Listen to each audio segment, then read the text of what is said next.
بالله من الشيطان الرجيم بسم الله الرحمن الرحيم وإذ أخذنا ميثاق بني إسرائيل أن لا تعبدون إلا الله وبالوالدين إحسانا وذي القربى واليتامى والمساكين وقولوا للناس حسنا صدق الله العظيم وصدق رسوله النبي الكريم مولاي صل وسلم دائما ابدا على حبیبک خیر الخلق کلہم۔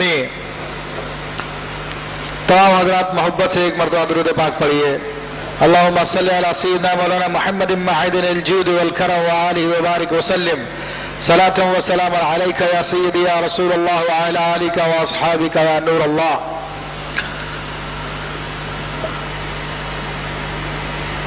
معزز حاضرین کرام، میں نے آپ کے سامنے سورۃ البقرہ کی ایک آیت طیبہ تلاوت کی، جس میں اللہ تبارک و تعالی نے بنی اسرائیل سے لیے گئے ایک عہد کا ذکر کیا ہے۔ وہ عہد بنی اسرائیل سے لیا گیا، مگر وہ ایسا عہد ہے کہ وہ تمام امتوں کے لیے ہے، اس کا حکم عمومی ہے۔ فرمایا گیا کہ اللہ تعبدون الا اللہ، کہ تم اللہ کے سوا کسی اور کی عبادت نہیں کرو گے، وبالوالدین احسانا، اور والدین کے ساتھ حسن سلوک کرو گے، والیتاما، اور یتیموں کے ساتھ، وذی القربى والمساکین، اور مسکینوں کے ساتھ، ان سب کے ساتھ اچھا سلوک کرو گے، وقولوا للناس حسنا، اور لوگوں سے اچھی بات کہو گے۔ اس کے بعد اور بھی پھر نماز کا، روزے کا ذکر ہے۔ تو اس آیت طیبہ کا تو ہر لفظ ہی قابل شرح ہے، قابل تشریح ہے، لیکن چونکہ معاشرے کے اعتبار سے جو زیادہ اس وقت ضرورت ہے ہمیں، اس بات کی میں وضاحت کرتا ہوں۔ یہ تو مسلمہ امر ہے کہ اللہ کے سوا کسی اور کی عبادت ہرگز بھی جائز نہیں ہے، اور جو اللہ کے سوا کسی اور کو اپنا رب بنا لیتا ہے تو وہ دین سے نکل جاتا ہے۔ اور یہ بھی بہت اہم موضوع ہے۔ آج کل لوگ کہتے تو زبانی تو یہی ہے کہ ہم اللہ کو مانتے ہیں اور اللہ کی مانتے ہیں، لیکن دیگر لوگوں سے اپنے تعلقات اس قسم کے رکھتے ہیں کہ اس میں وہ ان کو بھی بعض اوقات خدا بنائے بیٹھے ہوئے ہیں۔ اور اس کی ایک دلیل میں بیان کر دوں کہ اگر کسی شخص کے کہنے سے آپ کسی چیز کو حلال سمجھیں اور اس کے کہنے سے کسی چیز کو حرام سمجھیں، یا کسی کے کہنے سے جائز سمجھے، کسی کے کہنے سے ناجائز سمجھے، جبکہ شریعت کی کوئی سپورٹ اس کو نہ ہو، تو یہ بھی اس کو رب بنا لینا ہے۔ اور آج کل ہم اپنے لیڈروں کو اسی طرح کی اہمیت دیتے ہیں، اس بات کی تحقیق نہیں کرتے کہ شریعت کے مطابق اس کا حکم ہے یا نہیں ہے۔ اور یہ حدیث شریف میں بھی آیا کہ جب اللہ تبارک و تعالیٰ نے قرآن میں فرمایا کہ یہودیوں اور عیسائیوں نے اپنے پادریوں کو، اپنے ربیوں کو خدا بنا لیا ہے، اربابا من دون اللہ، اللہ کے سوا رب بنا لیا ہے، تو حضرت عدی بن حاتم، جو حاتم طائی کے بیٹے تھے، جب مسلمان ہوئے تو انہوں نے عرض کی کہ یا رسول اللہ صلی اللہ علیہ وسلم، ہم لوگوں نے اپنے پادریوں کو رب تو نہیں بنایا تھا، ہم ان کی عبادت تو نہیں کرتے تھے، پھر اللہ نے کیوں فرمایا کہ ان لوگوں نے اپنے پادریوں کو رب بنا لیا ہے؟ تو آپ علیہ الصلوۃ والسلام نے ارشاد فرمایا، کیا تم اپنے پادریوں کے کہنے پر حرام کو حلال نہیں سمجھتے تھے اور حلال کو حرام نہیں سمجھتے تھے؟ کہا یہ تو ہے، جو پادری نے کہہ دیا بس وہی آخری ہے ہمارے لیے۔ تو فرمایا کہ یہ رب بنا لینا ہے۔ تو آج کل ہمارے اپنے تعلقات میں ہمیں غور کرنا چاہیے کہ ہم نے جو اپنے تعلقات لوگوں سے رکھے ہوئے ہیں، خواہ وہ ہمارا باپ ہو، خواہ وہ ہمارا بھائی ہو، خواہ وہ ہمارا دوست ہو، خواہ وہ ہمارا پیر ہو، خواہ وہ ہمارا لیڈر ہو، مذہبی لیڈر ہو، سیاسی لیڈر ہو، اگر اس کے جائز کو ہم نے جائز سمجھا جبکہ شریعت ناجائز کہہ رہی ہے، اس کے کہنے کو ہم نے کہا کہ بس اس نے کہہ دیا بس یہی حرف آخر ہے، چاہے اللہ رسول اس سے منع کر رہا ہوں، تو یہ بھی اس کو رب بنا لینا ہے۔ اور آج یہ بیماری، یہ مرض ہمارے معاشرے میں بہت زیادہ عام ہو چکا ہے، اور لوگ اپنی دنیا کے مفاد کے لیے اس بات سے بے پرواہ ہو کر کہ میرے لیڈر نے کیا حکم دیا ہے، اللہ رسول کے حکم کے مطابق ہے یا نہیں ہے، آنکھیں بند کر کے عمل کرتے چلے جا رہے ہیں اور زبانی کلمہ پڑھتے چلے جا رہے ہیں، مگر اللہ کے یہاں پر انہوں نے دوسرا رب بھی بنا لیا ہے۔ تو وہ اسلامی تاریخ میں داخل ہوں گے یا نہیں ہوں گے؟ ان کو خود اپنے اس رویے پہ غور کر لینا چاہیے۔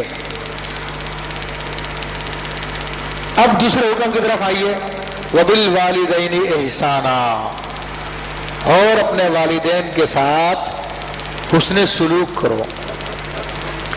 اب چونکہ یہ لوگوں کے کہنے کے مطابق جدید روشنی کا زمانہ ہے، جدید تعلیم کا زمانہ ہے، اور لوگ جو اپنے ڈگریاں لینے کے بعد اپنے آپ کو عقل کل سمجھنا شروع کر دیتے ہیں اور اپنے ماں باپ کو دقیانوسی سمجھتے ہیں، برا سمجھتے ہیں، غیر تعلیم یافتہ سمجھتے ہیں، ان کی بات پہ اہمیت نہیں دیتا، رہے یار بڑے میاں کو بولنے دو، یہ بولتے رہتے، ان کو پتہ ہے نہیں ہے زمانے میں کیا ہو رہا ہے، بس ان کا کام تو بس اعتراض کرنا ہے، وہ پرانی باتیں جو ان کے ذہن میں بیٹھی ہے ہمیشہ انہیں کو دہراتے رہتے ہیں۔ یہ آج ایک عام رویہ بن چکا ہے۔ یہ جو بات کہہ رہا ہوں اس سے کوئی انکار بھی نہیں کر سکتا، الا ان یشاء اللہ، بعض فرما بردار اولادیں بھی ہیں، لیکن عمومی طور پہ ہماری تعلیم کی اس خرابی کی وجہ سے یہ تکبر بھی پیدا ہو چکا ہے اولادوں میں، کہ اپنے ماں باپ کے بارے میں یہ رویہ رکھتے ہیں، اور جن لوگوں نے اپنے ماں باپ کے بارے میں یہ رویہ رکھا تو اب ان کی سوسائٹی دیکھ لیجئے، یورپ کی سوسائٹی، انگلینڈ کی سوسائٹی، امریکہ کی سوسائٹی، اب وہاں پر ماں باپ کا کوئی ادب نہیں ہے، ماں باپ بوڑھے ہو گئے ہیں تو ان کو گھر سے نکال دیتے ہیں، یا زیادہ سے زیادہ اگر کچھ ہے تو ان کو پھر اولڈ ہاؤسز میں رکھوا کر ان کے پیسے دیتے رہتے ہیں ماہانہ، کہ یہ بڑے میاں وہاں پر رہیں گے، خوش رہیں گے، یہاں پر ہمیں ڈسٹرب نہیں کریں گے، اپنے دنیا میں مگن رہیں گے۔ تو یہ رویہ ان کا بن چکا ہے، اور اسی طرح اگر یہ روش چلتی رہی تو ہمارے یہاں پہ بھی صورتحال پیدا ہو جائے گی، مگر اس کو روکا اسی صورت میں جا سکتا ہے کہ جب ہم خود بھی اور اپنے بچوں کو بھی قرآن کی تعلیم دیں، رسول اللہ صلی اللہ علیہ وسلم کے احادیث کی تعلیم دیں، جس کے لیے ہمارے پاس کوئی وقت نہیں ہے۔ میں اگر آپ سے سوال کروں، آپ کتنے باپ یہاں پر بیٹھے ہوئے ہیں، کیا آپ نے اپنے بچوں کے لیے قرآن کی تعلیم کے لیے، حدیث کی تعلیم کے لیے، سنت کی تعلیم کے لیے گھر میں کوئی وقت مقرر کیا ہوا ہے؟ کیا اس کے لیے کوئی ٹیوٹر لگایا ہوا ہے جو اس کو قرآن کی تعلیم دے، حدیث کی تعلیم دے؟ تو کتنے بندے یہاں پر ہاں میں جواب دیں گے؟ اسکول کی تعلیم کے لیے ہوگا، ٹھیک ہے، اس کے لیے پیسے بھی خرچ ہو رہے ہوں گے، فیسز بھی خرچ ہو رہی ہوں گی، سب کچھ خرچ ہوگا، مگر وہ کتاب جو کہ راہ ہدایت ہے، وہ نبی علیہ الصلوۃ والسلام کی جن کی تعلیمات تمام امتوں کے لیے راہ ہدایت ہے، جو ہمارے اپنے نبی ہیں، ان کی سیکھنے کے لیے کوئی ہمارے پاس ٹائم نہیں ہے۔ تو پھر آگاہ رہیے، رزلٹ وہی نکلے گا جو آج یورپ کی سوسائٹی میں ہے، جو مغرب میں ہے۔ آپ اس سے بچ نہیں سکتے، کبھی بھی نہیں بچ سکتے، کیونکہ آپ نے اللہ رسول سے بے وفائی کی تو اس کا نتیجہ پھر یہی نکلے گا۔ کیا گھر میں آپ نے کوئی ایسا ٹائم رکھا کہ جس میں بچوں کو بتائیں کہ ہمارے حضور صلی اللہ علیہ وسلم کا کہ یہ طریقہ کار تھا، اس طرح بیٹھا کرتے تھے، اس طرح گفتگو فرمایا کرتے تھے، اس طرح مسکرایا کرتے تھے، اس طرح ماں باپ کا ادب کا حکم دیا، اس طرح بہن بھائیوں کے لیے حکم دیا، اس طرح یہ کام کرنا چاہیے، انہوں نے یہ حلال فرمایا، یہ حرام فرمایا؟ خود ہمارے پاس بھی ٹائم نہیں ہے، اور غیر معتبر ذرائع سے تھوڑا بہت جو سیکھ لیتے ہیں اسی کو ہم کافی سمجھتے ہیں۔ بہرحال ہمارا کام تو بتانا اور جگانا ہے، باقی عمل کرنا آپ کا کام ہے۔ تو اللہ تعالیٰ نے یہاں پہ حکم دیا کہ اپنے والدین کے ساتھ حسن سلوک کرو، مگر یہ جدید تعلیم جس کے اندر انسان کو یہ مادہ پیدا ہو جاتا ہے کہ میرے ماں باپ بوڑھے ہیں، دقیانوس ہیں، ان کو کیا پتہ زمانے کا، کمپیوٹر ایج ہے، وہ پرانے وقتوں کی باتیں کر رہے ہیں۔ میرے بھائیوں، اسی قرآن میں سورہ بنی اسرائیل میں اللہ تبارک و تعالیٰ نے کیا ارشاد فرمایا؟ کیا آپ نے اپنے بچوں کو یہ بات سکھائی کبھی جو قرآن کا حکم ہے، جو ہر مسلمان کو معلوم ہونا چاہیے، جو فرض عین ہے اسی طرح فرض ہے جس طرح کے 5 وقتہ نمازیں فرض ہیں، اسی طرح فرض ہے جس طرح کے زکوٰۃ فرض ہے، روزہ فرض ہے، حج فرض ہے۔ وہ کیا حکم ہے؟ اللہ فرماتا وَلَا تَقُلْ لَهُمَا اُفٍّ، ایک شخص تو اپنے ماں باپ کو اف تک نہ کہے۔ کیا بتایا آپ نے اپنے بچوں کو کہ بیٹا ماں باپ کا ایسا ادب ہوتا ہے؟ کبھی سکھایا بٹھا کر کہ تو اپنے ماں باپ کو اف تک نہ کہو؟ اور یہ سپرلیٹو ڈگری کہہ لیجیے آپ حسن سلوک میں، برداشت میں۔ ورنہ آج کل تو ماں باپ، اولاد اپنے ماں باپ کو برا بھی بولتے ہیں، گالیاں بھی بکتے ہیں، ڈانٹتے بھی ہیں۔ ولا تنہرہما، اور تو ان کو نہ جھڑک۔ وقل لہما قولا کریما، اور ان سے نرم بات کے، اچھی بات کے۔ جب اللہ تبارک و تعالیٰ نے ہمیں اپنے ماں باپ کے معاملے میں اف تک کہنے سے منع کر دیا، حالانکہ اف یہ ایک ایسی بات ہے جو زبان سے عموماً نکل جاتی ہے، بے اختیار نکل جاتی ہے۔ گرمی لگتی ہے تھوڑی سی اف، سردی لگتی ہے اف، بڑی سردی ہے۔ ماں باپ کی باتیں جب ناپسند آتی ہیں تو عام طور پہ کہتے ہیں اف، دماغ خراب کر دیا۔ 10 دفعہ بتا چکا ہوں کہ میں اس وجہ سے یہ کام کر رہا ہوں، اف سمجھ میں نہیں آتا ان کو۔ کبھی آپ نے سکھایا؟ شاید کوئی کہے کہ ہاں میں نے محبت کے ساتھ اپنے بچوں کو یہ باتیں بتائی ہے، اس کو بتایا کہ بیٹا ہمارے رب نے جو ہمارا خالق ہے، ہمارا مالک ہے، ہمیں یہ حکم بھی دیا ہے۔ شاید ہی کوئی کہے تو پھر بچہ کہاں سے عمل کرے گا؟ کیسے عمل کرے گا وہ؟ پھر کہتے ہیں کہ بچے نافرمان ہو گئے ہیں، اولادیں نافرمان ہو گئی ہیں۔ تو میرے بھائیو یہ تعلیمات فرض عین ہے، سیکھنا بھی، اور باپ ہونے کے ناطے سکھانا بھی فرض عین ہے۔ اسی طرح انسان گناہگار ہوتا ہے جس طرح کہ نماز چھوڑنے پہ گناہگار ہوتا ہے، روزہ چھوڑنے پہ گناہگار ہوتا ہے، زکوٰۃ نہ دینے پہ، حج نہ کرنے پہ گناہگار ہوتا ہے۔ تو اللہ تو یہ فرما چکا ہے۔ اور پھر نبی علیہ الصلوۃ والسلام کے احادیث دیکھیے، جب قرآن کے اوپر عمل نہیں ہو تو حدیث پہ کیا عمل ہوگا؟ سرکار دو عالم صلی اللہ علیہ وسلم کی خدمت میں ایک صحابی نے عرض کی، یا رسول اللہ صلی اللہ علیہ وسلم، میری حسن صحبت کا سب سے زیادہ مستحق کون ہے؟ یعنی جس سے میں اچھی کمپنی رکھوں۔ ویسے تو ہماری ساری کمپنی اپنے دوستوں کے لیے ہوتی ہے، ان سے بڑا اچھا سلوک کرتے ہیں، بڑی آؤ بھگت کرتے ہیں، یا جو اپنی یاریاں دوستیاں لگائی ہوئی ہیں، آشنائیاں جائز ناجائز جو ہم نے کی ہوتی ہیں، سارا زور انہیں پہ ہوتا ہے۔ جو اپنے قریبی ہوتے ہیں ان کے بارے میں ایک عمومی رویہ ہوتا ہے اور کوئی اس نے سلوک نہیں ہوتا۔ ماں باپ تو پھر اس کا نمبر تو بہت بعد میں آتا۔ تو حضور علیہ السلام نے ارشاد فرمایا کہ تیری ماں ہے، جس سے تو حسن سلوک کرے، حسن صحبت کرے، وہ تیری ماں ہے۔ پوچھا پھر کون ہے؟ کہا پھر تیری ماں۔ پھر پوچھا پھر کون ہے؟ پھر کہا پھر تیری ماں۔ تو 3 مرتبہ پوچھنے پر حضور علیہ السلام نے یہ فرمایا تو اپنی ماں کے ساتھ حسن سلوک کر، اس سے اچھا سلوک کر۔ حسن کہتے ہیں اچھے کو، پیارے کو، اور سلوک کہتے ہیں رویے کو۔ تو پیارا رویہ، اچھا رویہ تو اس صورت میں ہوتا ہے کہ آپ کے مزاج کے خلاف بات کی جا رہی ہے۔ اچھے کے ساتھ اچھا سلوک کرنا تو ایک عام سی بات ہے۔ اور ماں باپ کیونکہ بڑھاپے میں ان کی عقل میں فطور تو آ ہی جاتا ہے، اور وہ اپنے آپ کو سمجھتے بھی کہ ہم بچے سے زیادہ سمجھدار ہیں، اور ہوتے بھی ہیں عموماً، تو اس لیے وہ سختی بھی کرتے ہیں۔ تو اسی موقع پہ حسن سلوک کرنے کا حکم دیا گیا۔ پھر فرمایا کہ پھر کس کے ساتھ کروں؟ چوتھی دفعہ جب پوچھا کہا تیرے باپ کے ساتھ حسن سلوک کر۔ تو 3 درجے ماں کا بلند رکھا اور پھر باپ کا۔ اس کا مطلب یہ نہیں کہ باپ کے ساتھ بدتمیزی کر سکتے ہیں، یہ بھی ہرگز جائز نہیں ہے۔ رسول اللہ صلی اللہ علیہ وسلم نے ارشاد فرمایا تیرا رب کی رضا، رضا الربی فی رضا الوالدی وسخط الربی فی سخط الوالدی، رب کی رضا باپ کی رضا میں ہے، رب کی ناراضگی باپ کی ناراضگی میں ہے۔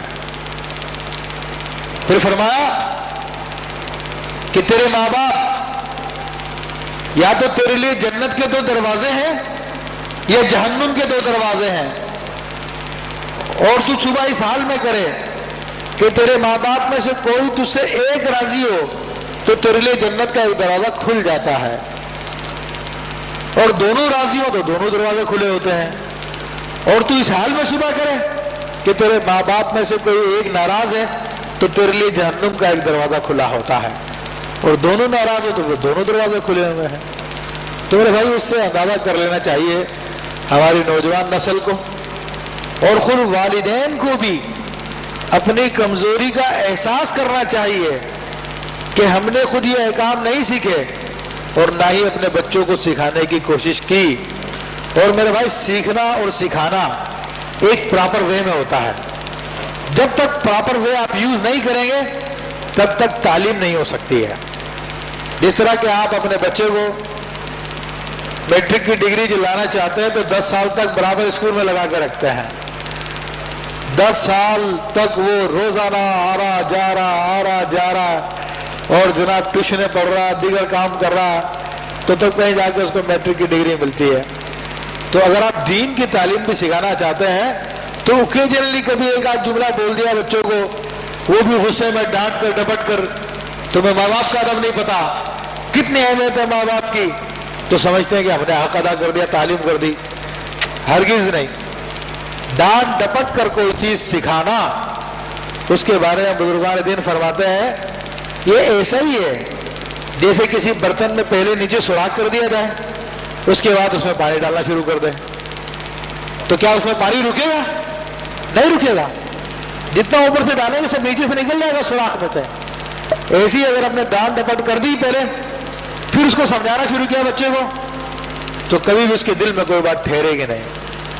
ان کو سکھانے کے لیے ان کو بٹھا کے محبت کے ساتھ، توجہ کے ساتھ ان کو سکھائیں، ان کو دینی کہانیوں کی صورت میں ان کی تربیت کریں، ان کو اچھے واقعات بتا کر ان کی تربیت کریں، ان کے ضمن میں سبق سکھائیں، ان کو باقاعدہ ڈیلی ٹائم دیں اس کام کے لیے۔ اپنے ٹیلی ویژن کو آف کر دیں، کیونکہ آج ہماری قوم کا ٹائم جو ٹیلی ویژن کھا گیا، بچوں کا بھی ٹائم ٹیلی ویژن کھا گیا، ماں باپ کا ٹائم بھی ٹیلی ویژن کھا گیا۔ اس کو اپنی ضرورت کے پروگرام دیکھنے ہوتے ہیں، بچوں کو اپنے کارٹون اور دیگر ڈرامے اور عورتوں کو جو ہے انڈین ڈرامے دیکھنے ہوتے ہیں۔ یہ سارے کی ساری کہانی آج ہمارا ٹائم کو برباد یہ ٹیلی ویژن کر گیا۔ اور جو دیکھنے کے پروگرام ہوتے ہیں، سیکھنے کے پروگرام ہوتے ہیں، جیسے کہ کیو ٹی وی، اس کو دیکھنے کا ٹائم ہی نہیں ہے ہمارے پاس، جس سے تربیت بھی ہوتی ہے، دین بھی سیکھنے کو ملتا ہے، اس کو ہم بہت کم دیکھتے ہیں۔ تو میرے بھائیو، یہ ماں باپ کے حقوق بہت بڑے حقوق ہیں۔ دنیا میں بھی کامیابی اور آخرت میں بھی کامیابی ماں باپ کے ادب کے ساتھ ہے۔ اور سن لیجئے اور بتا دیجئے، جو نوجوان ہے وہ سن لیں، جو ماں باپ ہے وہ سن لیں اور بتا دیں کہ نبی علیہ الصلوۃ والسلام کی مشہور حدیث ہے جو آپ نے بارہا سنی ہوگی کہ رسول اللہ صلی اللہ علیہ وسلم جب ممبر پہ چڑھے تو آپ نے آمین فرمائی، پھر دوسرے ممبر پہ چڑھے تو آپ نے آمین، جب تیسرے اسٹیپ پہ چڑھے تو آپ نے فرمایا آمین۔ جب صحابہ نے عرض کیا رسول اللہ صلی اللہ علیہ وسلم آپ نے آمین کیوں کہی، تو آپ نے 3 وجوہات بتائی، ان میں سے ایک وجہ یہ بھی تھی کہ جب میں ایک اسٹیپ پہ چڑھا جبریل امین نے آ کے دعا کی اور کہا کہ یا رسول اللہ میں دعا کروں اور آپ آمین کہنا۔ اس دعا میں یہ بھی تھی کہ جس کو بڑھاپے میں اس کے ماں باپ میں سے کوئی ایک ملا یا دونوں ملے اور ان کی خدمت کر کر اس نے جنت نہ کمائی، وہ ہلاک ہو جائے، برباد ہو جائے، تو میں نے کہا آمین۔ تو اب جس کو رسول اللہ کی بد دعا لگی ہے انڈائریکٹ، تو وہ کیا فلاح پا سکتا ہے؟ آج کتنے لوگوں کو ہم نے دیکھا کہ ذرا روزگار میں برکت نہیں ہے، یہ نہیں ہے، وہ نہیں ہے، فلاں مصیبتوں فلاں پریشانیوں میں ہوں۔ ارے کیا تم اپنے ماں باپ کے لیے دعا کرتے ہو کبھی نماز کے بعد؟ اپنے ماں باپ کو یاد رکھتے ہو اپنی دعا میں۔ اللہ نے تو قرآن میں تعلیم دی ہے، فرمایا کہ رب قل رب ارحمہما کما ربیانی صغیرا، اے اللہ تو میرے ماں باپ پہ ایسے رحم فرما جیسے کہ میرے بچپن میں انہوں نے مجھ پہ رحم کیا۔ کیا ہم نے اپنے بچوں کو سکھائی یہ بات کہ بیٹا ماں باپ کے لیے بھی دعا کرنا چاہیے؟ خود بھی تو نہیں کرتے اپنے ماں باپ کے لیے دعا۔ مرنے کے بعد، دفن کرنے کے بعد جب کوئی تہوار آتا تو چلو جی فاتحہ لگا لیتے ہیں،